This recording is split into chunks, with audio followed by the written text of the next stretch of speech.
भिवंडी तालुक्यातील मौजे भोकरी येथील एका कंपनीद्वारे भातसा नदीतील नाल्याचा नैसर्गिक प्रवाह बंद करून त्याच्यावर अवैध बांधकाम करण्यात आल्याचा आरोप ठाणे जिल्हा ग्रामीणचे सरचिटणीस पंकज गायकवाड यांनी पत्रकार परिषदेत केला।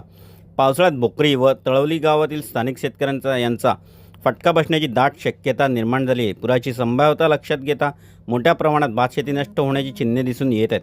त्यामुळे सदर अवैध बांधकाम बुजवून भातसा नदीचे नैसर्गिक प्रवाह पूर्ववत करण्यासह संबंधितांवर कारवाई करून शेतकऱ्यांना दिलासा द्यावा या मागणीसाठी पंकज गायकवाड यांनी मुख्यमंत्री देवेंद्र फडणवीस यांना लेखी निवेदन सादर केले होते। याची दखल घेऊन मुख्यमंत्री सचिवालय कार्यालयाने संबंधित मौजे भोकरी येथील कंपनीच्या अवैध बांधकामाची चौकशी करून 45 दिवसांच्या आत कार्यवाही करण्याचे आदेश उपविभागीय अधिकारी कार्यालयाला दिले आहेत।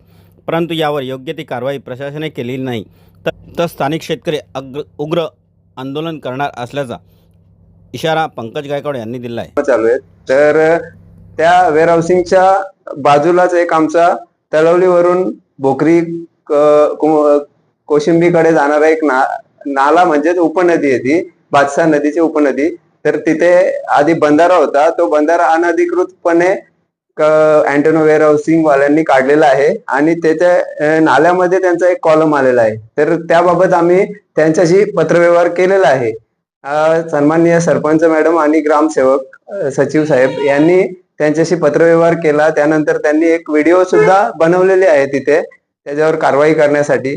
तर त्यानंतर त्यांनी 15 दिवसानंतर त्यांना ना हरकत दाखले दिलेले आहेत। तर त्या मासिक मीटिंग मध्ये मी त्यांना विरोध केलेला होता की असं तुम्ही देऊ नका, आपण जे आहे ते ग्रामसभेच्या अजेंड्यावर घ्या विषय हा, की दोन्ही विषय अजेंड्यावर घ्या, आरएमसीचा पण आणि याचा पण दवाखान्याचा पीएचसीचा तो विषय अजेंड्यावर घेतल्यानंतर मग लोकांच्या सूचना हरकती दोन्ही मागून घ्या आणि मग त्यांना ना हरकत दाखले द्या, असं माझं म्हणणं होतं। पण त्यांनी ना हरकत दाखला देताना त्याच्यावर सरळ माझा विरोध दिलेला आहे, माझा आणि अजून 2 सदस्यांचा विरोध दिलेला आहे। बाकी का विरोध त्याचं कारण नाही दिलेलं।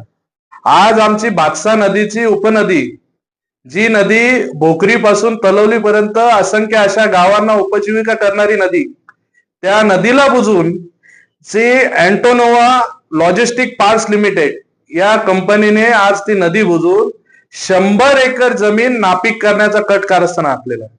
आज गेल्या 1 महिन्यापासून आमच्या तेथील शेतकरी मुलं तिथे जाऊन त्या कंपनीला सांगत आहेत की आमच्या नदीला बुजू नका, जेणेकरून या बाजूला असलेला जो शेतकरी वर्ग आहे, जो 100 एकर मधील शेतकरी आहे, तो उद्ध्वस्त होईल।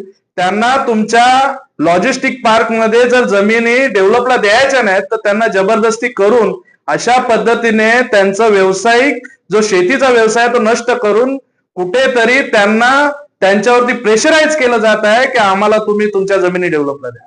त्या नापीक करून कुठेतरी त्यांच्या माध्यमातून त्यांचा भाव पाडून शेती व्यवसाय नष्ट करून त्यांना लॉजिस्टिकच्या माध्यमातून ज्या पद्धतीने उभारणीसाठी जमिनी देत नाहीत तर त्यांना ब्लॅकमेल केलं जात आहे, त्यांना धमक्या दिल्या जात आहेत।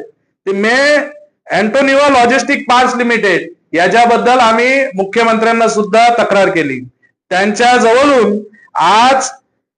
जवळून प्रांत अधिकाऱ्यांना आज निवेदन, आम्ही जे निवेदन दिलं होतं मुख्यमंत्र्यांना त्याची नोटीस त्यांना आलेली आहे।